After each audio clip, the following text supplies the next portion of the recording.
One of the most profitable and most popular film franchises of all time has to be the Marvel Cinematic Universe, which also means that there are that much more cast and crew members to organize and make them work together.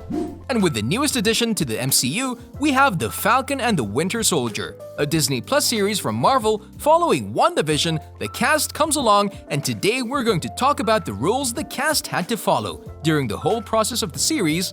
Enjoy! R-rated content only allowed on Netflix. You don't have to trust Red Wing.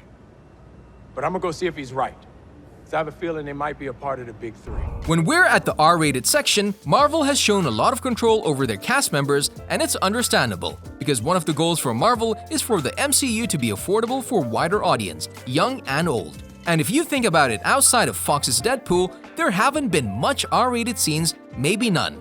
This was also the case for their second series on Disney Plus, The Falcon and the Winter Soldier.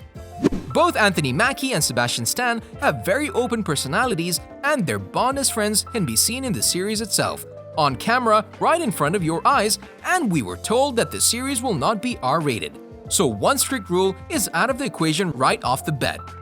And it must be hard for both of them because their relation in the series is wide open. Diet and exercise. One of the very first rules for every cast of every movie or series, knowing that the MCU is of the superhero sort, the characters have to look in a very good shape, because the counterparts that they're portraying are mostly buffed, so the actors have to look the part. Thus, the cast of the series had to exercise regularly and eat whatever they are given. Whatever it is, that is according to their so-called diet, or simply said, eating regimen.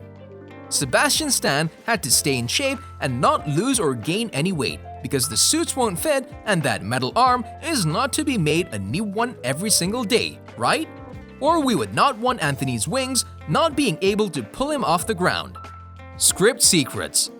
How do you know about Gandalf? I read The Hobbit in 1937 when it first came out. So you see my point? No, I don't. Spoilers are just plain bad, so they're not even worth mentioning. It goes without saying that any actor should not spoil anything to anyone. However, many of the fans are eager to find out whatever they can, every little detail they can get their hands on before the official release. Thus, the cast of The Falcon and the Winter Soldier have been under rigorous regimen about how they handle the scripts.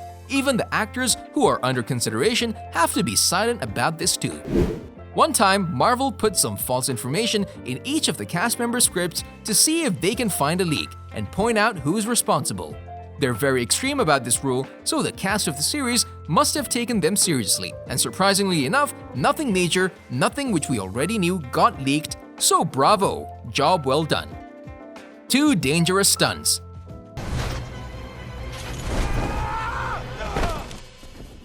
Despite many actors preferring to do their own stunts, they're not able to. Marvel has the big and only say when it comes to that. If they think that the stunt is too dangerous, they will not let the actor do the part, but rather be substituted by a stunt double. There are huge consequences if a stunt that is too dangerous ends up badly. The actor might hurt himself, and the whole filming process has to be postponed until he or she is feeling better, delaying the whole process, postponing releases, premieres, and so on. First scene that comes to our mind about the series is the truck scene fights and shenanigans. Maybe some of the stunts were not done by Sebastian or Anthony. We can't be sure, but if Marvel says that a stunt double is needed, then you have to step aside and let the pros do it. At the whim of merchandisers. I got something kind of big. Not only do actors have to appear in cameos and press tours, but when the merchandisers are in consideration, the actors must whether to go to a store and promote the latest, or in this case the Falcon and the Winter Soldier merchandise, or even stepping in front of a green screen to capture facial features for a game or a commercial. And we're sure that when Sebastian Stan and Anthony Mackie signed their contracts, they knew what they were doing, because once you become a part of Marvel, you are never out. Sure, holding little miniatures of yourselves in a costume may be a little uncomfortable or even strange, but you just have to. It's what you signed up for. Background checks. Hey, man.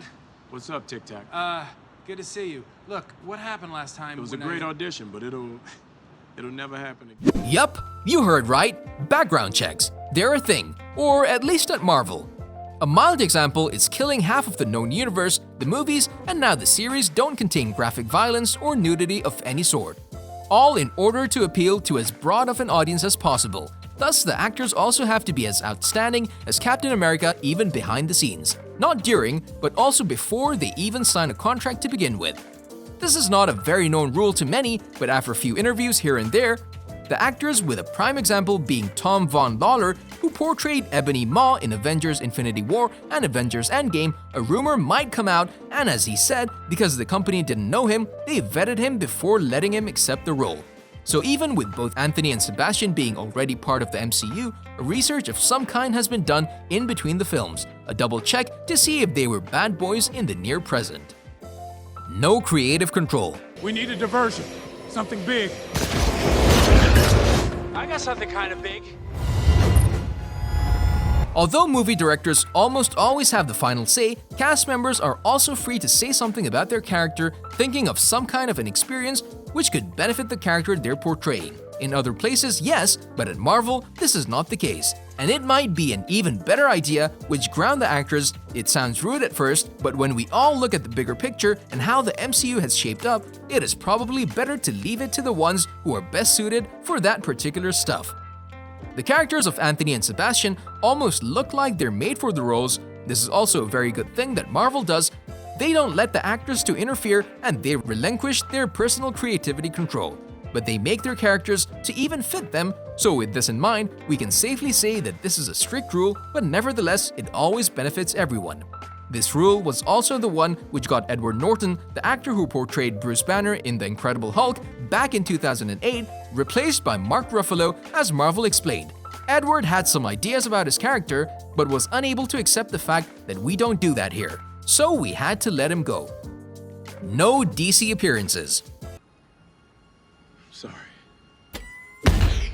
And last but not the least, the actors can appear in any DC films, series, or any kind of entertainment. Once an MCU property, you can never go to DC. As previously stated by Chris Hemsworth at the Australian 2017 Supernova Comic-Con, it is actually illegal for any Marvel actor to act in a DC project. Thus, one sad thing for the DC fans are that they will never see Sebastian Stan and Anthony as part of some roster in their films.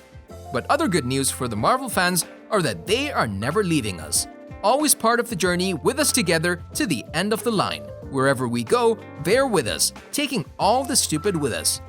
On a related note, tell us down in the comment section below which of these rules sounds most bizarre and why. And also don't forget to like, subscribe, and hit the bell icon if you'd like to see more videos like this in the future. Thank you for watching, and we'll see you next time.